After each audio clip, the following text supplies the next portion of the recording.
So hey guys welcome back, तुमचं नमाखे दुनियामध्ये स्वागत आहे. सो आपण नेहमी फिरतो, इकडच्या तिकडच्या गोष्टी चालूच असतात. सो आज काहीतरी आपण वेगळं करायचं, काहीतरी आपण नवीन करायचं. नवीन म्हणजे ते सगळ्यांसाठी नवीन नाही आहे, ते नेहमी प्रत्येक एक बाई प्रत्येकाच्या घरामध्ये ती गोष्ट करत असते. पण आज माझा मूड झाला की मी माझ्या मामाकडे आलेले आहे. तुम्हाला लास्ट ब्लॉगमध्ये तुम्ही बघितलंच असेल. सो माझा मूड झाला की काहीतरी नॉनव्हेज स्पेशली बनवायचं आणि मी आता ते बनवते. सो मी तुम्हाला दाखवते मी काय बनवते. बनवणार आहोत कोळंबी, सुकी कोळंबी. त्याच्यासाठी आपण कोळंबी ही व्यवस्थित स्वच्छ साफ धुवून घेतलेली आहे आणि मी तिला अशी सोललेली आहे. मी पूर्ण सोलत नाही, जर ती कांद्यावरती करायची असेल तर मी अशी धुवून घेतलेली आहे तिला स्वच्छ करून. बारीक चिरलेला कांदा, माझ्या घरातला बॅकग्राऊंड इग्नोर करा, फक्त माझा आवाज ऐका. सो हा आहे बारीक चिरलेला कांदा, टोमॅटो, कोथिंबीर, हा आगरी मसाला, ही मिरची पूड, हळद, धना पावडर, चवीनुसार मीठ आणि मी हे आलं, लसूण आणि जिरं मी हे वाटून नाही घेतलंय, मी हे ठेचून घेतलेलं आहे.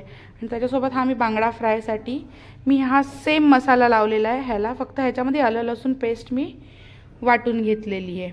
आणि मी आणि आधा लिंबू पिळून ह्याला पण मसाला लावून ठेवलेला आहे, कारण हा व्यवस्थित मॅरिनेट होऊ म्हणून.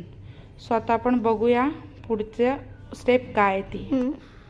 सो आता आपण आपली हे तापवून घ्यायची कढई, त्याच्यामध्ये तेल घालायचे. तेल घालते त्याच्यामध्ये.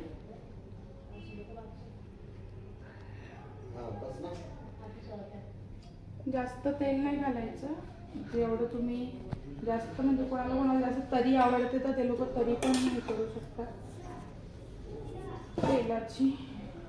आता हे व्यवस्थित तेल तापलं की त्याच्यामध्ये आपल्याला ही ठेचलेलं आलं, लसूण आणि जिरं हे टाकायचं. हे आपल्याला लक्षात घ्या. आता तेल तापलेलं आपण हे टाकून घेऊया.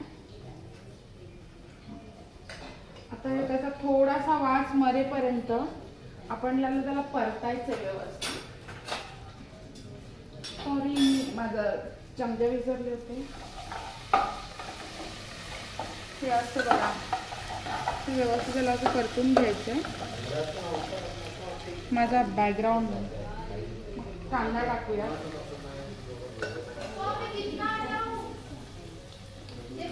सॉरी फॉर माझा बॅकग्राऊंड, कारण मी घरात आहे आणि तुम्हाला माहिती आहे मी काय स्पेशल कुकिंगचं चॅनल नाही माझं. सो चलता है कभी कभी चलता है. आता बघा कांदा व्यवस्थित ब्राऊन होईपर्यंत ह्याला मस्त परतून घ्यायचा आहे.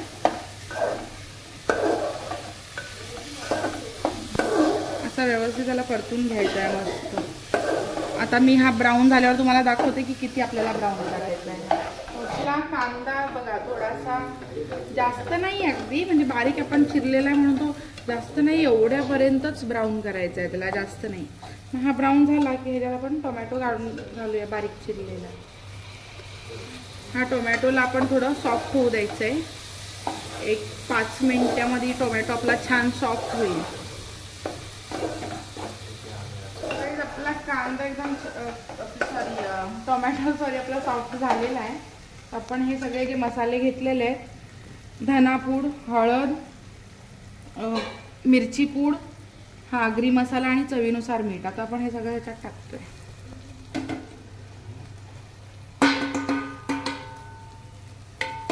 हे चांगलं एकजीव करायचं आपल्याला छान असं. काही जास्त मसाल्यांचा वापर नाही करायचा, थोडक्यातच छान होते ती. बघा हे असं एकजीव केल्यानंतर किती कलर त्याचा छान आलाय बघा. आता आपण त्याच्यामध्ये ही कोळंबी घालून घेऊया. कोळंबी अशी क्लीन करायची आहे, पूर्ण क्लीन करायची नाही, ह्याची सगळी चव त्याच्यामध्ये उतरते. सो आपण एक एक करून घालूया, कारण त्यात पाणी पण आहे. कोळंबी अशी छानपैकी त्याच्यात अशी घातली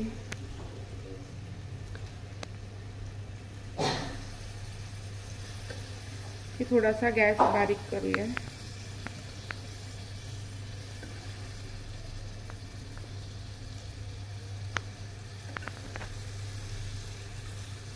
ह्याच्यातला पण काळा दोरा पण काढून घेतलेला आहे, एकदम व्यवस्थित क्लीन केली आहे.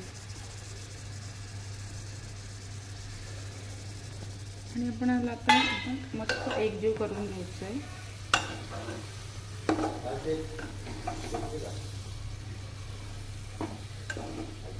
असं हे छान अशी कोळंबी एकजीव करायची आहे.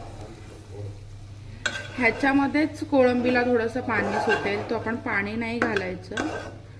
पण आपण जर झाकण ठेवू ना तर झाकणावर तुम्ही थोडं पाणी घाला चालेल, पण ह्याच्यात पाणी नाही घालायचं.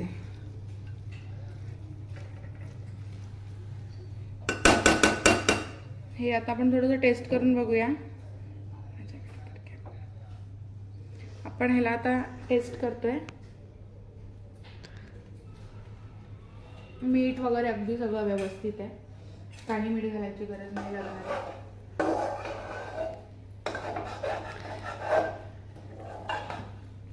हे मस्त आता एक थोडंसं गॅस बारीक गॅसवरती आपण असं त्याच्यावरती झाकण ठेवूया.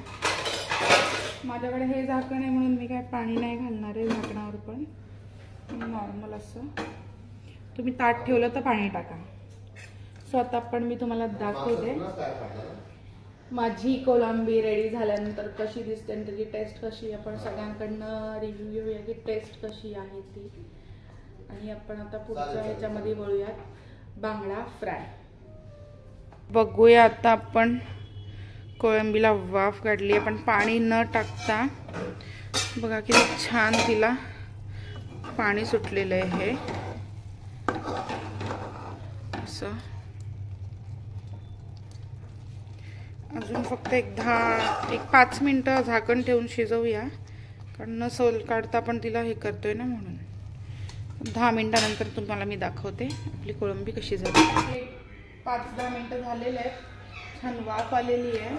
आणि ह्याच्यामध्ये आपण पाणी नाही टाकलंय बघा, तरी ती किती त्याला छान असं रस्सेदार झाली ती. आता आपण ह्याच्यावरती कोथिंबीर घालूया आणि मस्त ह्याचं आपण कोथिंबीर घालतोय ह्याच्यावरती.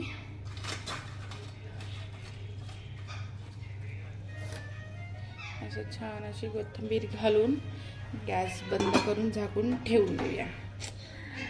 आता आपण खाऊयात मस्त चपाती सोबत. एकीकडे चपात्या चालू आहेत, चपात्या झाल्यानंतर आपण बांगडा फ्राय करूया. फ्राय करताना तुम्हाला दाखवेल, तोपर्यंत थोडीशी वाट बघा. सो गाईज आता आपण वळतोय आपल्या बांगडा फ्रायकडे. तर भूमी थोडीशी पुढे ये, आपण त्यांना दाखवूया. हा मी मॅरिनेट करून ठेवलेला आहे. आलं लसूण 2 मिरच्या ह्याची मी पेस्ट केली आहे. आगरी मसाला, लाल तिखट, मिरपूड आणि मिरपूड म्हणजे आपली मिरचीची पूड, हळद आणि धना पावडर हे सगळं आपण ह्याला लावून घेतलेलं आहे. आणि त्याला आता हे डीप करण्यासाठी त्याच्यामध्ये आपण हा रवा, ह्या रव्यामध्ये आपण मसाला, मीठ थोडंसं चवीनुसार घालून घेतलेलं आहे. आता आपण आणि आपण ह्याला लिंबू पण लावलेलं आहे आणि अर्धा तास तरी ह्याला मॅरिनेट करून ठेवलेलं आहे. आपला तवा गरम झालेला आहे, तेल गरम झालेलं आहे. आता आपण एक बांगडा असा उचलूयात, मस्त छानपैकी मसाला लागलेला. आपण त्याला बघा पूर्ण असा फाडून त्याला आतमध्ये पण असा मसाला लावून घेतलेला आहे. हे मी नाही काढलेत. स्वतः ह्याला असं डीप करायचं आहे, ह्याच्यामध्ये व्यवस्थित दाबायचं, मग असा उलटा दाबायचा, मग त्याच्यानंतर असं पण हे असं लावून घेऊया व्यवस्थित त्याला पीठ. प्लेट छोटी घेतली आहे त्यामुळे ते कमी पडतं म्हणून मी असं हे लावते. हे व्यवस्थित लागलं. आता आपण ह्याला तेलात सोडूया. तेल आपलं गरम झालेलं आहे. असा हा एक बांगडा टाकलेला आपण. हा दुसरा पण सेम पद्धतीने असं ह्याला